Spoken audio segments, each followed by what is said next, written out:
Alexander's family is moving, but he's not planning to move. Never, not ever, no way, N-O.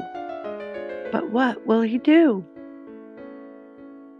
Alexander, who's not, do you hear me? I mean it, going to move, by Judith Viorst, illustrated by Preiss Glasser. They can't make me pack my baseball mitt or my I love dinosaurs sweatshirt or my cowboy boots. They can't make me pack my ice skates, my jeans, my 8-zippers, my compass, my radio, or my stuffed pig. My dad is packing, my mom is packing, my brothers Nick and Anthony are packing. I'm not packing because I'm not going to move. My dad says we have to move to where his new job is. That job is 1,000 miles away. My mom says we have to move to where our new house is. That house is 1,000 miles away. Right next door to the new house, there's a boy who is Anthony's age. Down the street, there is a boy the same age as Nick. There's no one next door down the street or maybe 4,000 miles away who's my age. I'm not, do you hear me? I mean it, going to move.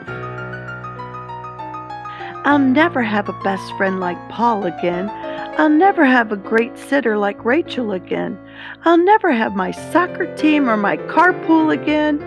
I'll never have kids who know me except my brothers, and sometimes they don't want to know me. I'm not packing. I'm not going to move. Nick says I'm a fool and should get a brain transplant. Anthony says I'm being immature. My mom and my dad say that after a while I'll get used to living 1,000 miles from everything. Never, not ever, no way, N-O. Maybe I could stay here and live with the Baldwins. They've got a dog. I've always wanted a dog. Maybe I could just stay here and live with the Rooneys. They've got 6 girls. They've always wanted a boy. Maybe I could stay here and live with Mr. and Mrs. Oberdorfer. They always give great treats on Halloween. I maybe could stay here and live by myself in maybe a tree house, or maybe a tent, or maybe a cave. Nick says I could live in the zoo with all the other animals. Anthony says I'm being immature. My dad says I should take a last look at all my special places. I'm taking a look, but it won't be my last. I looked at the Rooney's roof, which I once climbed out onto, but then I couldn't climb back in until the fire department came and helped me. I looked at Pearson's drugstore, where they once said my mom had to pay them $80 when I threw a ball in the air that I almost caught.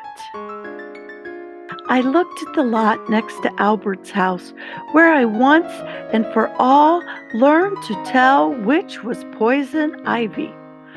I looked at my school, where even Mrs. Knoop, the teacher I once spilled the goldfish bowl on, said she'd miss me.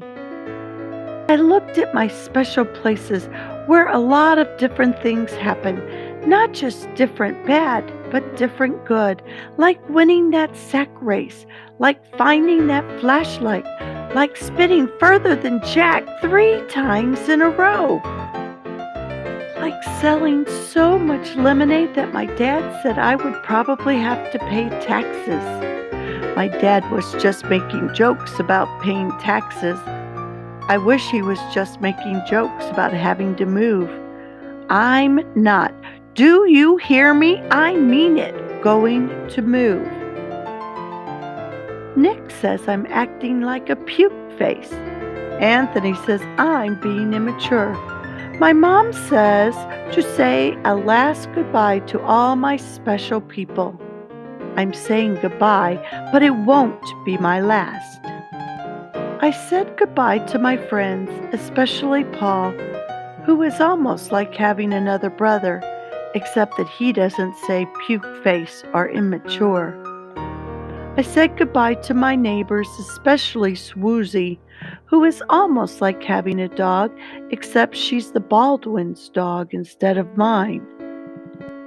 I said goodbye to Rachel, who taught me to stand on my head and whistle with 2 fingers, but she says don't try to do both at the same time. I said goodbye to Seymour the cleaners, who, even if it's gum wrappers or an old tooth, always saves me the stuff I leave in my pockets. I said a lot of goodbyes to a lot of people and got a lot of hugs and kisses. Enough hugs and kisses to last a person for a whole life. I said a lot of goodbyes, except I'm staying right here. I'm not going to move. When the movers come to put my bedroom furniture on their truck, maybe I'll barricade my bedroom door. When my dad wants to tie my bicycle to the roof rack on top of the station wagon, maybe I'll lock up my bike and bury the key. When my mom says, "Finish packing up, it's time for us to get going," maybe she'll look around and she won't see me. I know places to hide where they'll never find me. Like behind the racks of clothes at Seymour's the cleaners, like underneath the piano in Eddie's basement, like inside the pickle barrel at Friendly's Market. Or maybe I could hide in the weeds in the lot next to Albert's house, now that I know how to tell which is poison ivy. I'd rather have poison ivy than to move.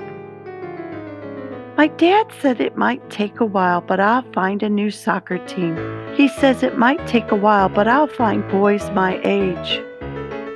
He also says that sometimes when a person moves away, his father might need to let him get a dog to be his friend until he makes some people friends. I think that Swoozie too would be a good name. My mom says it might take a while, but we'll find a great sitter. She says it might take a while, but we'll find a cleaners who even saves gum wrappers and old teeth. She also says that sometimes when a person moves away, his mother might let him call his best friend long distance. I already know the telephone number by heart. Paul gave me a baseball cap. Rachel gave me a backpack that glows in the dark. Mr. and Mrs. Oberdorfer gave us treats to eat for 1,000 miles. Nick says if I'm lonesome in my new room all by myself, he might let me sleep with him for a while. Anthony says that Nick is being mature. My dad is packing. My mom is packing. My brothers Nick and Anthony are packing. I don't like it, but I'm packing too.